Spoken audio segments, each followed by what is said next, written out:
একটা প্রশ্নের উত্তর আমি দিতে পারি না যে এতদিন পরে আমি আমার এই ঘটনাটা হয়েছে এপ্রিলের 10 তারিখে রোজার ঈদের আগের দিন। হ্যাঁ, আমি এতদিন পরে কেন মানুষের সামনে আসলাম?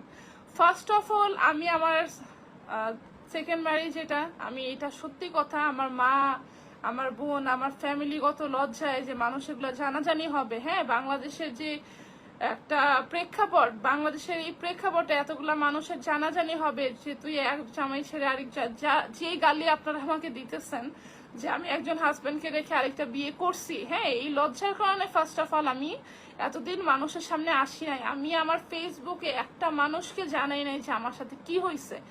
আমার কোনো একটা ফ্রেন্ড জানে না যে আমার সাথে কি হয়েছে। আমি এই 4 মাস ধরে, আজকে সবাই জানছে, আজকে শুধু দেশবাসী না, আজকে আমার ফ্রেন্ডরাও জানছে যে আমার সাথে কি হয়েছে। অ্যাকচুয়ালি আমি, আমার ফ্যামিলির মানুষ ছাড়া কেউ জানতো না যে আমার সাথে কি হয়েছিল।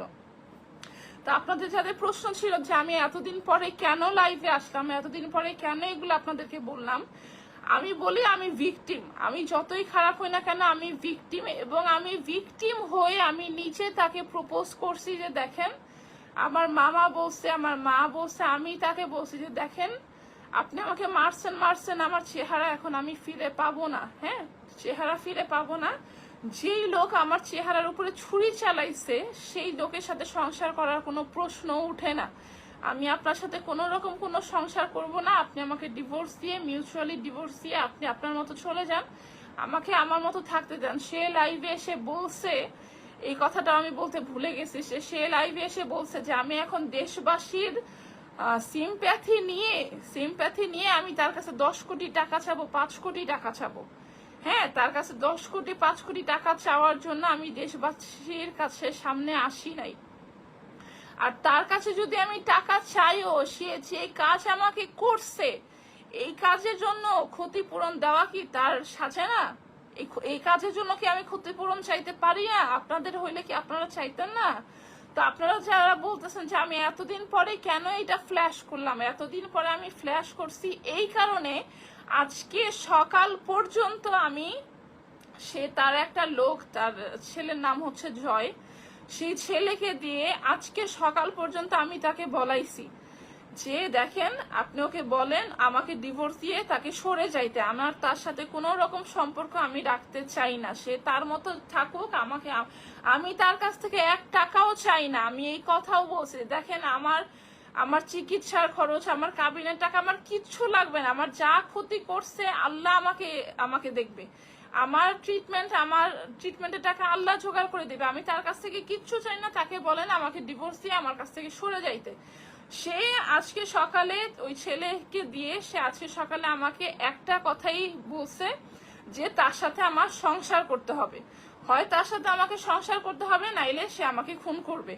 এবং এই ঘটনার পরে সে আমার সাথে 3 দিন ফোন দিছে, আমার কাছে 3 দিনের রেকর্ড আছে, এবং এই রেকর্ডও আমি আপনাদের কাছে প্রকাশ করব। 3 দিনের রেকর্ডেই সে আমাকে বলছে যে তোর মুখে একবার ছুরি দিয়ে টান দিছি, এটা আমার ভুল হয়েছে, তোর মুখে 20টা ছুরি দিয়ে টান দেওয়া দরকার ছিল, আমার মুখে নাকি 20টা দাগ করা দরকার ছিল। তারপরে সে বলছে, আরেকদিন ফোন দিয়ে বলছে যে তোর মুখে আমি অ্যাসিড মারবো, তার ভয়ে বাসা থেকে বের হইতে পারি না।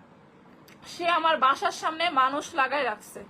হ্যাঁ, আপনারা যারা বলতেছেন যে এতদিন পরে কেন আসছেন, আমি চেষ্টা করছি তাকে সরানোর, যে এই ব্যাপারটা গোপনেই সরে যাক। সে বলতেছে যে আমি তার কোম্পানি নিয়ে টানাটানি করতেছি, আমি তার কোম্পানি নিয়ে টানাটানি করি নাই, তার নামের সাথে তার কোম্পানি এসে পড়ছে।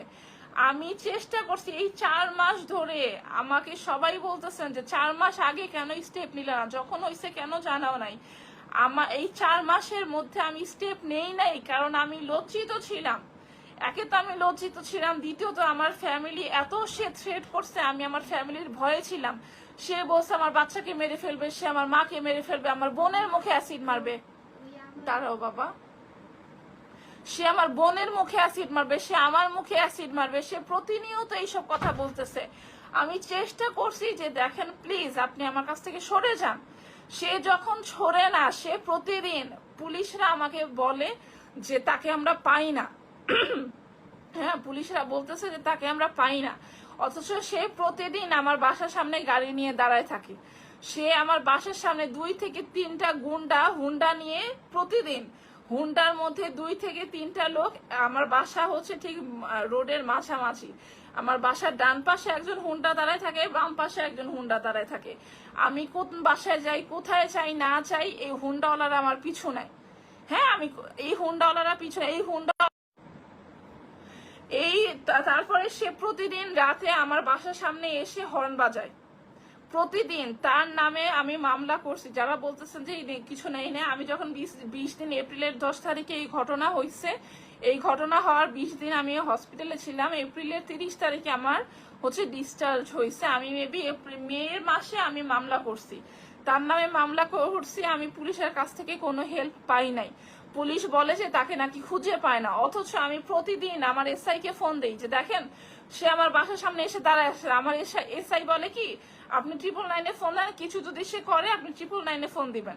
তো আমি বললাম যে দেখেন তার নামে তো কেস করা আছে, সেই রকম একটা ক্রিমিনাল কাজ করছে, আপনারা তাকে ধরেন। আমার পুলিশ আমাকে কোনো হেল্প করে নাই। সে প্রতিদিন আমার বাসার সামনে দাঁড়ায় থাকে। সে গত রাতে আমার বাসার সামনে দাঁড়ায়